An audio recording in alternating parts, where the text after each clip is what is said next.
¿Qué tal, amigos, amigas? El día de hoy quiero compartir con ustedes un tema muy interesante. El nacimiento de nuestro Señor Jesucristo representado en las catacumbas. ¿Y esto por qué? Porque hay algunas personas que al escuchar que San Francisco de Asís en el siglo XIII inventó los nacimientos, piensan que la representación del nacimiento apareció solamente hasta el siglo XIII y esto no es correcto. Es cierto, hay que recordar que San Francisco fue el primero que en una celebración litúrgica quiso que se sintiera que estaban todos allá en Belén y vistió a algunas personas de pastores, a alguien de José, a alguien de María, e hizo el primer nacimiento viviente. De ahí vendría la idea de que en todas las iglesias y después en las casas se hiciera la representación del nacimiento con algunas figuras o bien con algunas personas. Sin embargo, es importante reconocer que allá en los primeros siglos, concretamente en tiempos de persecución contra los cristianos, la imagen del nacimiento de Jesucristo ya había aparecido. Para que no vaya perdiendo yo ningún detalle, tengo aquí una guía que me va a permitir platicar contigo de estas cosas. En primer lugar, hay que recordar que el nacimiento de Jesucristo fue celebrado litúrgicamente hasta el siglo IV. La fiesta de la Navidad propiamente surge en el siglo IV, después de que durante todos los siglos anteriores la fiesta más importante fuera la Pascua. Pero el hecho de que la Navidad como celebración de la Iglesia haya aparecido en el siglo IV no significa que en los evangelios, en el corazón de las personas, estuviera el agradecimiento por ese momento tan importante en que Dios viene al mundo y se hace hombre como nosotros. ¿Por qué en las catacumbas? Bueno, tú recordarás que los cristianos al principio tuvieron grandes problemas. Primero fueron perseguidos por los judíos que consideraban a los cristianos judíos rebeldes y lamentablemente tuvieron que dejar lugares como Jerusalén para irse a Antioquía y a otros lugares. Pero después vendría una persecución peor, la persecución de la fuerza más importante de aquel tiempo, que era el Imperio Romano. De tal manera que si nosotros hablamos del inicio de las persecuciones del Imperio Romano, nos tendríamos que ir hacia el año 64 aproximadamente, cuando el rey, el emperador, mejor dicho, Nerón, inicia una persecución a muerte contra los cristianos. Estas persecuciones no solamente les incautaban sus bienes económicos, sino que los enviaban a la muerte. Por esta razón, desde el año 64 hasta el año 313, vamos a encontrar un periodo de persecuciones contra los cristianos que les van a impedir, entre otras cosas, construir lugares de reunión. Por esa razón, no tenemos iglesias antes del siglo IV, porque los cristianos se reunían en sus casas. Pero por otra parte, tampoco podemos encontrar manifestaciones abiertas de arte, de agradecimiento a través de pintura, escultura, de lo que Cristo predicó, porque enseñar esto indicaba: aquí hay un cristiano, vengan, persíganme y llévenme a la muerte. Por esta razón los cristianos tuvieron que buscar lugares o bien opciones en donde pudieran expresar la fe, pero no tuvieran este peligro de ser llevados a la muerte. Y precisamente uno de los lugares donde pudieron ellos plasmar las ideas en torno a Cristo, en torno a la fe, fueron las catacumbas. ¿Qué son las catacumbas? Rápidamente te comento. Mira, la palabra catacumba se refiere a una hondonada. Es decir, imagínate un terreno plano que de repente tiene un cambio de nivel, una bajada, y a eso se le llama hondonada, catacumba. Pues este término se refirió particularmente a un cementerio subterráneo de los tantos que había en Roma. Porque recordarás que si bien los romanos tenían la costumbre de incinerar, de cremar los restos de los difuntos, en Roma también y en el Imperio Romano había personas que tenían otras costumbres, como los egipcios que momificaban a sus difuntos, los judíos y los cristianos que preferían sepultarlos y otros grupos más. Por eso, en Roma existían tantos cementerios que guardaban el cuerpo completo, pero también cementerios bajo tierra. En Roma había una regla también: no podía sepultarse nadie dentro de la ciudad. ¿Qué ocasionaba esto? Todos los cementerios fuera de la ciudad. Y al principio los cementerios quedaban cerca de las murallas de la ciudad, pero eran tantos los difuntos que se fueron alejando, más tumbas, y los cementerios quedaban ya muy lejanos de la ciudad, por lo que a alguien se le ocurrió lo siguiente: como el subsuelo de Roma tiene un material que se llama toba o tufa, algunos le llaman así, decidieron excavar para ver qué es lo que sucedía. Y bueno, al excavar se dieron cuenta, en primer lugar, que para escarbar era muy fácil. Y una vez que habían escarbado, el material que se encontraba ahí, las paredes que iban encontrando, inmediatamente endurecían y se mantenían firmemente. Entonces se les ocurrió: ¿por qué no hacemos cementerios subterráneos?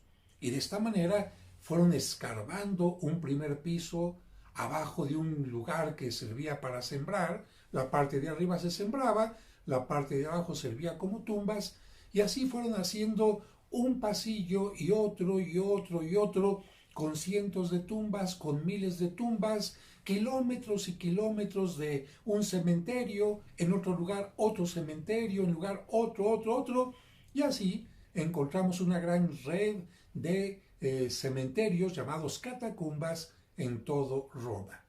Cuando alguien excavaba, no creas que dejaban ahí al difunto nada más y se iban, no.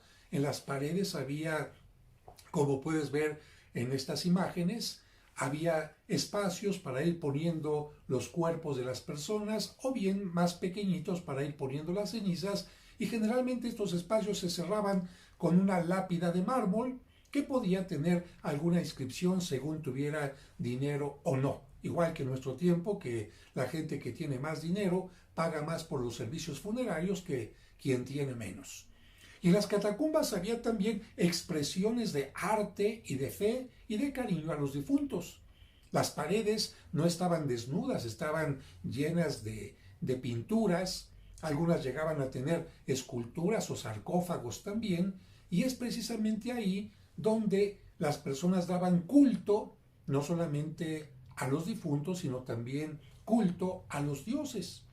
Y es ahí donde encontramos nosotros en las catacumbas, por ejemplo, escenas de Hércules, escenas de la mitología griega o romana. También encontramos que la gente solía poner en una pintura a qué se había dedicado el difunto, por ejemplo, hacedor de barriles y algo así. Y ahí es donde los cristianos dijeron: aquí podemos nosotros poner nuestras imágenes de fe. La imagen quizás más representada fue la de una persona haciendo oración. De la misma manera que cuando nosotros nos dirigimos a Dios, ellos pusieron así la representación de la fe. Si veían a alguien así, con las manos extendidas, los cristianos decían: este es de los nuestros, está expresando la fe. Y ahí encontramos en las catacumbas imágenes del buen pastor, encontramos también algunas escenas de milagros, y en este contexto exactamente, en el ambiente de las catacumbas, aparece la primera representación del nacimiento de nuestro Señor Jesucristo, que consiste en una epifanía, es decir, los Reyes Magos que se acercan a adorar al niño Dios que ha nacido. Esta imagen está en la capilla griega. Aquí puedes ver una imagen de la capilla griega, llamada así porque en este lugar hay inscripciones en griego, y en este lugar, que está en las catacumbas de Santa Priscila en Roma, se encuentra esta primera representación de los Reyes Magos en adoración. Y por cierto, haciendo un paréntesis, aprovecho para decirte que también en estas catacumbas de Santa Priscila se encuentra esto que ves: la primera imagen de la Virgen María con el niño Jesús. La primera imagen que ves de la Virgen María con el niño Jesús, la puedes ver aquí, es del siglo III, lamentablemente en una de las etapas en que estaban buscando las catacumbas, porque a lo largo del tiempo se perdieron y tuvieron que hacer excavaciones, un agujero, las catacumbas quedaron abajo de muchas casas. Bueno, un día estaban haciendo un agujero y resulta que bajan y encuentran las catacumbas de Santa Priscila. Pero cuando el que baja voltea hacia arriba, dice, ah caray, creo que acabo de destruir la parte de abajo de esta imagen, y después se dieron cuenta que lamentablemente era la imagen más antigua de la Virgen María que se conoce. Pero bueno, esto me da pie para hablar del siguiente punto. Los primeros cristianos, si bien tenían gusto por la belleza, tenían más gusto por el mensaje cristiano. Por lo tanto, a ellos no les importaba tanto representar a la Virgen María como los griegos, como los romanos, perfectamente bien modelada, pintada. A ellos les interesaba el mensaje. A veces las pinturas son totalmente, vamos a decir, hasta infantiles, ingenuas, pero el mensaje no. Y aquí empezamos a hablar del mensaje de los primeros cristianos cuando expresan el nacimiento de nuestro Señor Jesucristo. Las imágenes que encontramos en las catacumbas, desde el siglo III en adelante, van a ser, en primer lugar, dos. La adoración de los Reyes Magos, es la primera escena, y la adoración de los pastores. ¿Qué podíamos cambiar quizás de orden por lo siguiente? Mira, ¿por qué Dios anunció primero a los pastores que estaban en Belén el nacimiento de Jesús? ¿Y por qué hasta meses después llegaron los Reyes Magos, los magos de Oriente, a adorar al niño Dios? Aquí está el mensaje. El mensaje es hablar de que Cristo viene a salvar a toda la humanidad. Por eso, en estas escenas que vamos a ver más adelante, tú no vas a ver que había preocupación como mucha gente ahora se preocupa en los nacimientos.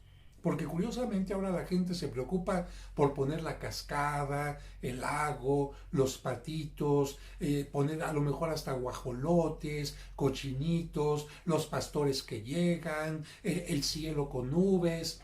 No, en aquel entonces se iban a lo más importante. ¿Quién es ese niño que ha nacido? El Salvador del mundo. El nombre de Jesús significa Salvador. ¿Y a quién viene a salvar este niño? Viene a salvar a judíos y a no judíos, es decir, a todo el mundo. Eso significa, de hecho, la palabra católico. Pero como Dios había prometido al pueblo de Israel que ese pueblo elegido sería el primero en recibir la noticia, por esa razón, los ángeles se les aparecen primero a los pastores, y los pastores, que son judíos, porque viven en la zona de Judea, son judíos, son los primeros que van a reconocer y a adorar al niño Dios. Pero la salvación no se queda únicamente para los pastores o para los judíos, sino que la salvación está abierta a todos los pueblos de la tierra, y por eso los lugares más lejanos en aquel entonces, porque no se conocía América, bueno, los lugares más lejanos para ellos eran el oriente, pues entonces llegan desde los lugares más lejanos los magos para adorar al niño Dios. De tal manera que si nosotros juntamos a los magos y a los pastores, en los dos grupos estamos encontrando que Cristo viene a salvar a toda la humanidad. Y es tan importante este mensaje que en el nacimiento de las catacumbas a veces ni siquiera la Virgen María es importante, y mucho menos San José. Vamos a encontrar imágenes donde está el niño Dios con los magos o con los pastores nada más. Pero vamos a encontrar también imágenes de la Virgen María en donde ella, quizás como persona, espero que me lo entiendas bien, no era tan importante sino como profecía. Porque ya que la profecía decía que de una virgen nacería aquel pequeñito, poner a la Virgen María es que ella es la profecía que se ha cumplido, la Virgen que ha dado a luz. Vamos a ver más adelante algunas imágenes donde están los pastores con el niño Dios. Vamos a ver también que se encuentran dos animalitos de los que vamos a hablar más adelante, y también las imágenes de los magos que en una forma muy sencilla están adorando al niño Dios. ¿Cómo están los magos? Pues hasta parecen sacados de un molde, igualitos los tres, casi con el mismo paso, y para que se vea que son de Oriente, tienen una vestimenta muy especial que consiste en unas mallas y en un sombrero que en el arte se conoce como sombrero frigio, llevándoles los dones. Estos magos no van a estar con el elefante, el camello y el caballo que nosotros vemos ya en nuestro tiempo, sino que estos magos a veces pueden estar acompañados de dromedarios, porque también hay una profecía que decía: vendrán dromedarios de Madián. Así que en estos sarcófagos o pinturas que podemos encontrar en el arte paleocristiano, en las catacumbas, están los magos con los dromedarios. No puede faltar la estrella que les ha anunciado el camino, y en alguna ocasión vamos a encontrar también en estas escenas del nacimiento que el niño Dios, más que estar sobre un pesebre, está como sobre una mesa con un mantel que hace una clara alusión a que ese niño que nace muere por nosotros en la cruz, y ese niño que nace es al que nosotros recibimos constantemente en la Eucaristía, porque se ha hecho pan, se ha hecho vino para nosotros, o mejor dicho, se hace presente en el pan y en el vino, y ese lugar donde se coloca al niño Dios es precisamente una imagen del altar.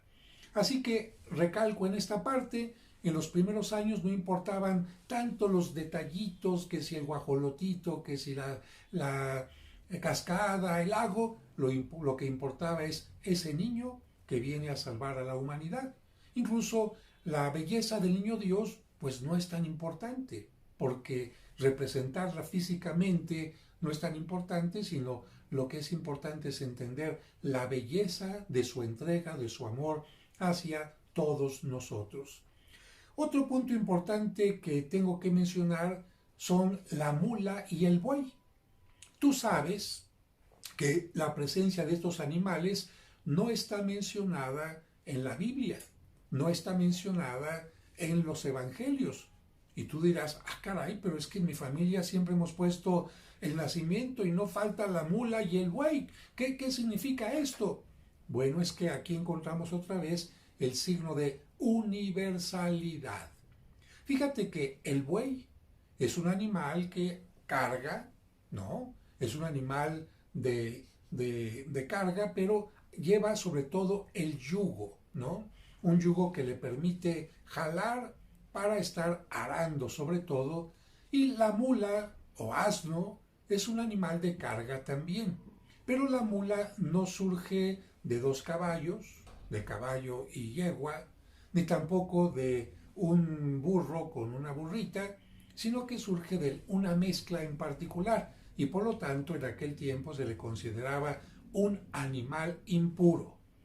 ¿Cómo consideraban los judíos a los que no eran judíos? Impuros, paganos, gentiles. Muy bien, entonces la mula o el asno va a representar a los no judíos, a los que son gentiles o paganos, como los Reyes Magos, que no eran judíos y que vinieron de lejos para adorar al niño Dios, representando a todos los que no somos judíos, pero también por los cuales vino nuestro Señor Jesucristo al mundo.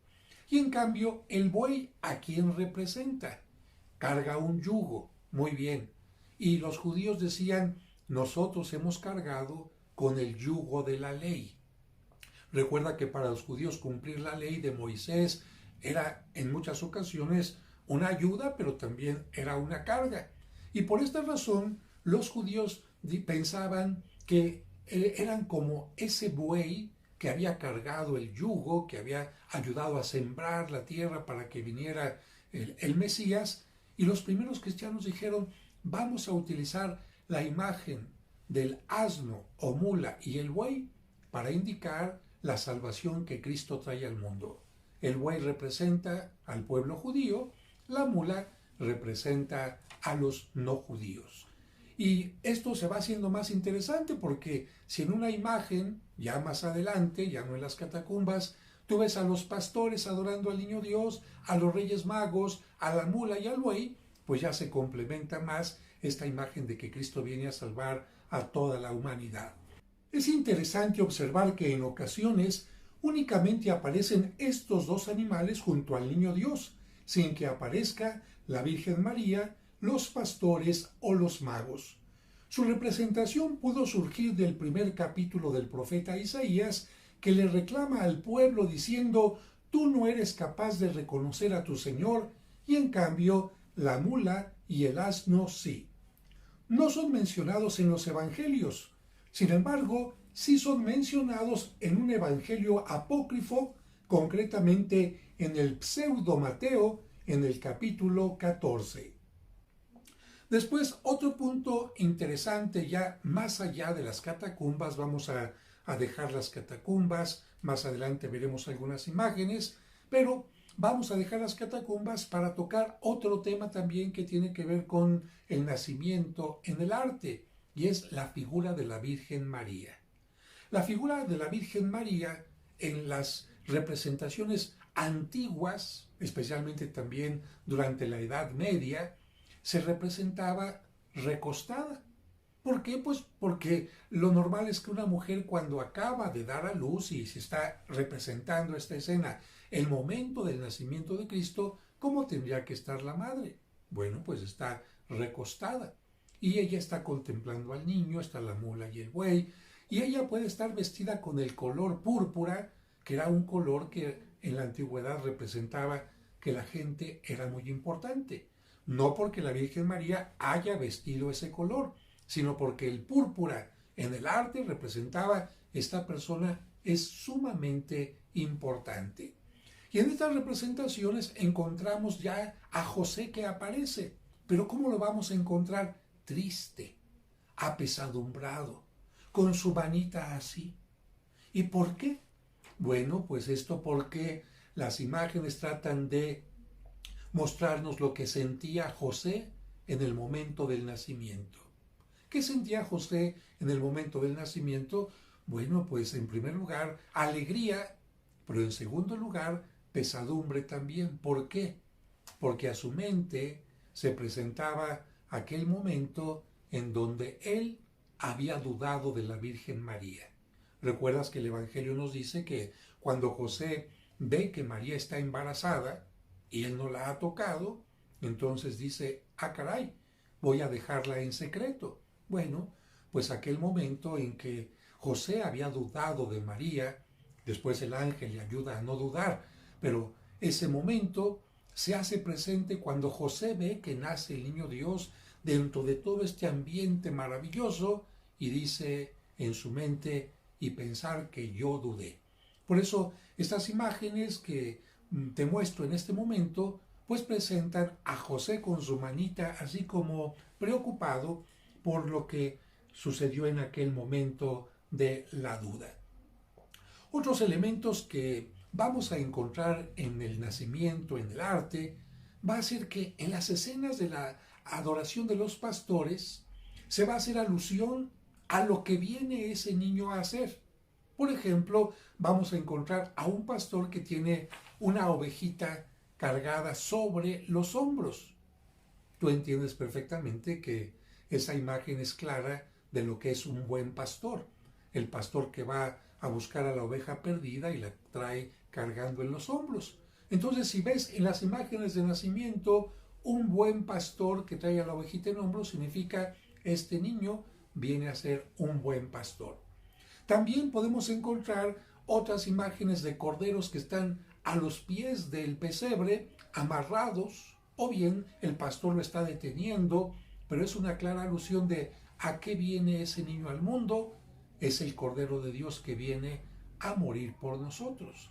Por esta razón encontramos estos corderos que están cerca del pesebre, y también vamos a encontrar otro elemento que puede ser una canasta con huevos. ¿Por qué? Porque el huevo representa algo que está dentro y que va a salir. El huevo representaba en la antigüedad el sepulcro de Cristo, donde Él está sepultado y después va a salir para dar la vida.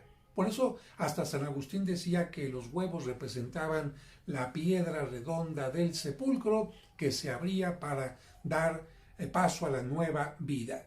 Más adelante vamos a encontrar distintos elementos más festivos, incluso de mayor abundancia, sobre todo en la adoración de los Reyes Magos, porque si al principio los Reyes Magos aparecieron en forma muy sencillita, a veces sin animales ni nada, después aparecerán con una caravana de gente que les acompaña, vestidos con ropas excepcionales, entregando el oro, el incienso y la mirra, pero también para representar que este niño vino a salvar a toda la humanidad.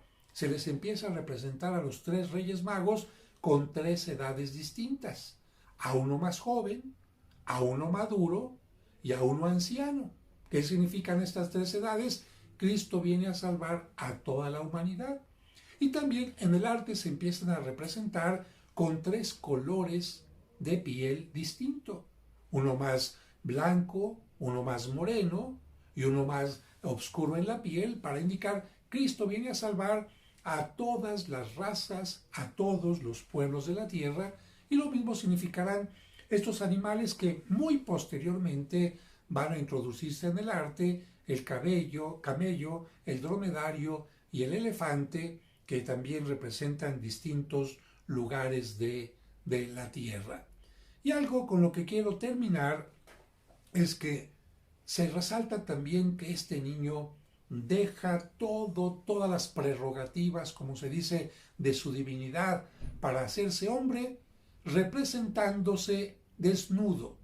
Es decir, esta desnudez del niño Dios en el pesebre representa que él se ha anonadado, ha dejado su divinidad que le impedía tener dolor, sufrimiento, llanto, tristeza, angustia, dolor, porque Dios no padece estas cosas, pero al hacerse niño, este niño va a sentir frío, va a sentir hambre, tristeza, dolor, angustia, el rechazo y tantas cosas que son propias de la naturaleza humana. Representar pues al niño con unos cuantos pañalitos o desnudo representa sin lugar a dudas el amor tan grande que nos tiene. Y un punto que estaba quedando pendiente es que después de que a la Virgen María se le representó durante mucho tiempo recostada en el momento de dar a luz, a partir de la visión de una de estas, vamos a llamar, místicas de la fe, se empieza a representar cada vez más en adoración, porque finalmente, aunque es el niño Dios, es Dios y hay que adorarlo. Y los primeros que lo adoran no son los pastores, ni tampoco son los magos, sino ¿quién es? La primera que lo adora ya desde que está en su vientre es la Virgen María y por supuesto San José. Pero fíjate bien esta idea de misticidad. Una persona se preguntaba, pero ¿cómo nació nuestro Señor Jesucristo si María permaneció virgen? Y mientras estaba preguntando esto, y mientras estaba escribiendo, vio que un rayo de luz pasaba por su ventana. La ventana tenía cristal, pero el rayo de luz no rompía los cristales de la ventana. Que entonces vino la idea. Cristo, nuestro Señor, el Hijo de Dios, es la luz del mundo. Y para venir al mundo pasó por el cristal de María, por la pureza de María, sin romperla. Así como la luz pasa a través del cristal sin ningún problema, pero no rompe el cristal, así estaba María en adoración, en oración a Dios, cuando de repente Cristo estaba frente a ella. Es una idea poética, una idea mística, vamos a llamar así, y esto hizo que se dejara de representar a la Virgen María recostadita para empezar a representar en adoración con sus manos juntas, de rodillas, frente al niño Dios. Porque alguien diría, ay padre, es que los que entienden lo que significa dar a luz, especialmente las mujeres, saben que después de dar a luz no podemos estar de rodillas. Sin embargo, se trata del mundo del arte. Recuerden que el mundo del arte trata de presentar ideas, sentimientos, más que la realidad como tal. Y en nuestro día nuestros días ha vuelto a aparecer esta idea de representar a la Virgen María recostadita con el niño y con San José a un lado.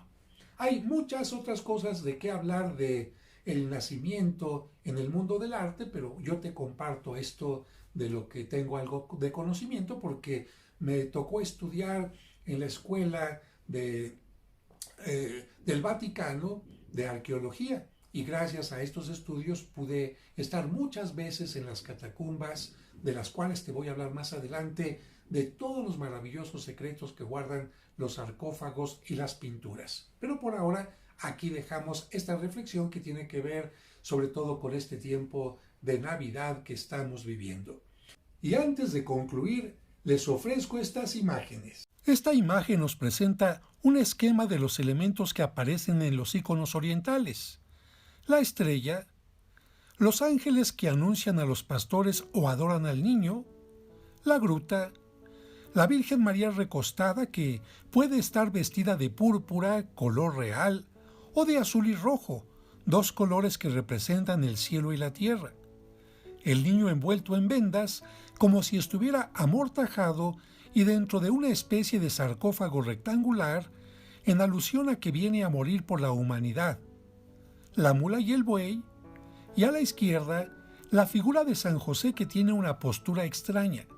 Obsérvala porque verás que el esquema de San José en esta posición se repite constantemente. Este otro ícono repite los elementos anteriores, pero añade una escena en la parte baja en la que dos mujeres están bañando al recién nacido. Sin embargo, San José, también a la izquierda, muestra la misma postura que en la imagen anterior. ¿Por qué?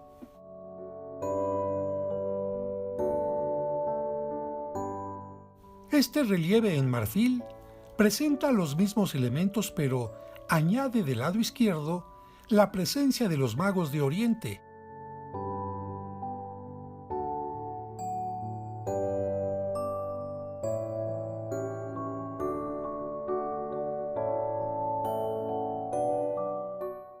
Y a San José con la misma postura.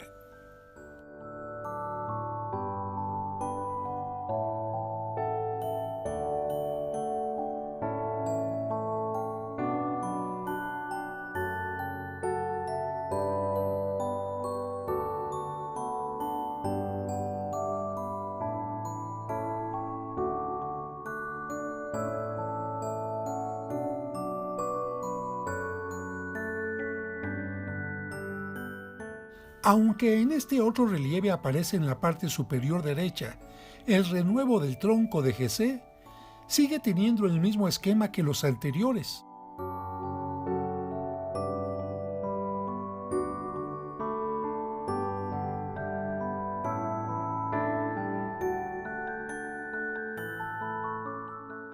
San José con la mano en el mentón o la barbilla muestra siempre este gesto apesadumbrado que representa ¿qué?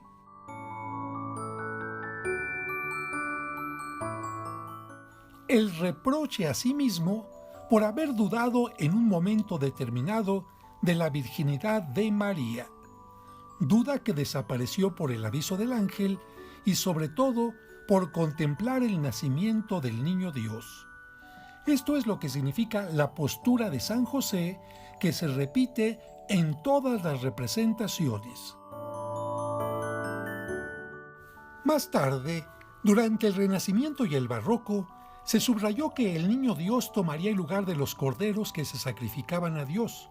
Por eso, no solo se representó a los pastores llevando a un cordero, sino a uno de los pastores con una oveja sobre los hombros, para significar que ese niño es el verdadero buen pastor que viene a salvar a las ovejas perdidas.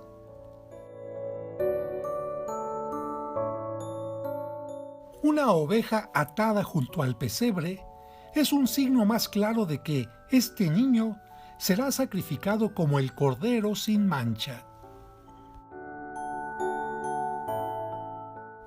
El simbolismo se hace más profundo en estas escenas de la adoración de los pastores cuando cerca del cordero hay una canasta con pan, signo de que ese cordero, antes de morir en la cruz, se quedará para siempre en el pan de la Eucaristía.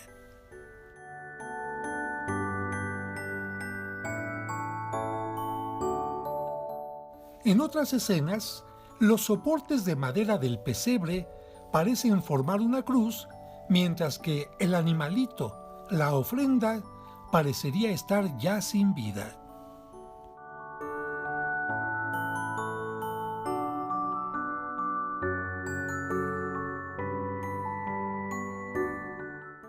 Otras escenas muestran a un pastor como caído en el piso, como si fuera la imagen de Cristo en su caída en el camino al Calvario, entre el cordero que representa su muerte y los huevos dentro de una canasta que representan la resurrección, ya que el cascarón del huevo encierra la vida, e incluso varios santos como San Agustín mencionaban que el huevo recordaba la piedra del sepulcro.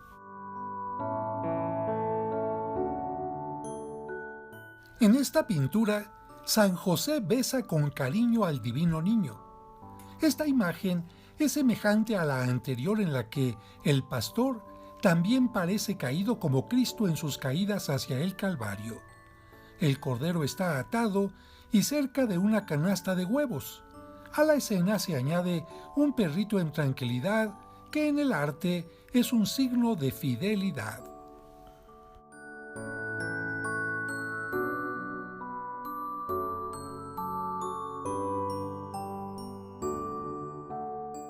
Una pintura más con la adoración de las pastoras y los pastores, en la que aparece el huevo como signo del sepulcro, muerte y resurrección.